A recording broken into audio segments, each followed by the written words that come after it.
Eylon Levy, can I ask you, what about the children of Gaza? Because more than 4,000 of them have been killed as a result of the Israeli response.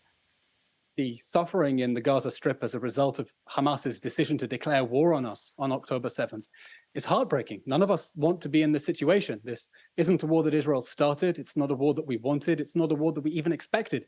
It's a war that Hamas declared on us with the October 7th massacre, with that spectacular cruelty when they invaded and tortured and mutilated children in front of their parents before executing them, burning whole families alive. And we are doing everything we can inside the Gaza Strip to get civilians out of harm's way. That's why we've been warning them for 3 weeks to get out of northern Gaza temporarily for their own safety. Okay. The Israeli army has placed over 20,000 individual phone calls urging people to leave, and today facilitating another humanitarian corridor so the people of northern Gaza can get out of the way until the fighting is over and we proceed to destroy the terrorists who perpetrated October 7th. More than 10,000 people killed in Gaza. Our Taoiseach here said that what's happening looks like something approaching revenge. No. What Israel is pursuing is its legitimate right of self-defense, as most Western governments have accepted, to defeat the terror organization that perpetrated October 7th, so it can never do it again. But was there not another way to do that? This response has been unprecedented. More than 10,000 people killed. I hear and understand your concern. I wish we could send an email to Hamas and make it disappear, but unfortunately, that's not the case. It's a genocidal jihadi group that is openly vowing in English to do a second October 7th, a third, a fourth, until they kill every man, woman, child in the country. Our response is proportionate to that threat, to the threat to annihilate the Jewish people and the state of Israel. We're doing everything we can to get civilians out of harm's way. But when Hamas embeds itself within the civilian population, using them as human shields, it is recklessly endangering them. And we think that the international community is right to be outraged, and that outrage should be directed at Hamas inside Gaza and not at the army that has been doing everything it can, I would say, more than any army in the history of warfare, to get civilians out of harm's way. Those 10,000 dead, they are not all Hamas militants, are they? So, first of all, I would urge caution about quoting numbers that are being distributed by Hamas. Well, the World Health Organization has also said it finds them reliable. The World Health Organization is quoting Hamas. There are no independent organizations that are getting their numbers from anywhere other than the terror organization that on 7th of October beheaded and burned whole families and then lied about it to the international media. Thousands have died. Would you agree that thousands have died?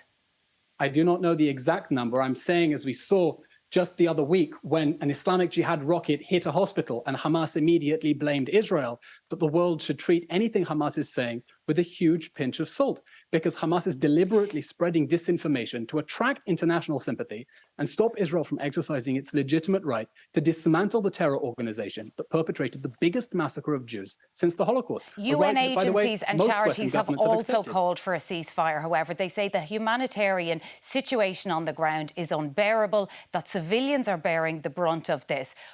Will Israel call a ceasefire at some point soon? No, there will be no ceasefire that leaves our hostages inside Gaza and that leaves Hamas in power. There was a ceasefire on the 6th of October. Hamas broke it and brutally massacred 1,400 people. Hamas doesn't get to ask for a ceasefire just because it's being clobbered. There was a ceasefire, and another ceasefire now would literally let Hamas get away with murder, and it would leave it free to do it again with a military machine and with 240 hostages in Gaza, and even worse, it would send the message that democratic states that come under such a violent attack have no right to defend themselves. So how long will it take for Israel to defend itself? How long will it take to destroy Hamas? And if Hamas were destroyed, what would Gaza look like afterwards? Who would govern it?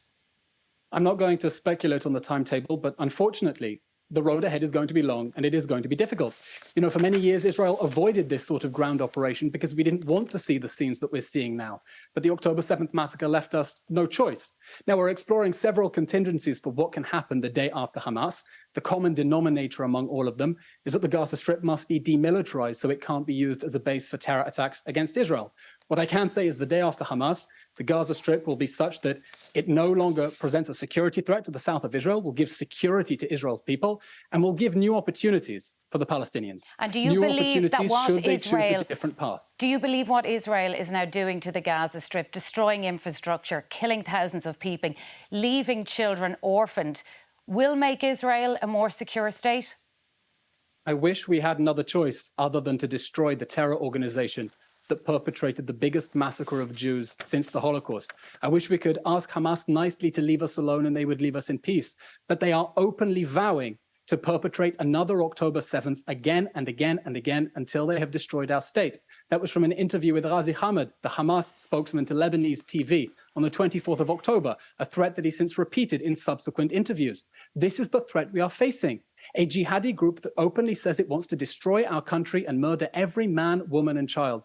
And in order to defend ourselves, we have to eliminate that threat. And I know the scenes in the Gaza Strip are very, very difficult to watch. And we hold Hamas entirely accountable for all civilian deaths and suffering that result from its decision to declare war against our people, sending thousands of rockets at us, brutally massacring people, and embedding themselves in the most cowardly fashion among civilians. Eylon Levy, who's spokesperson for the Israeli government. Thank you so much for joining us on the 6-1 News. Thank you very much.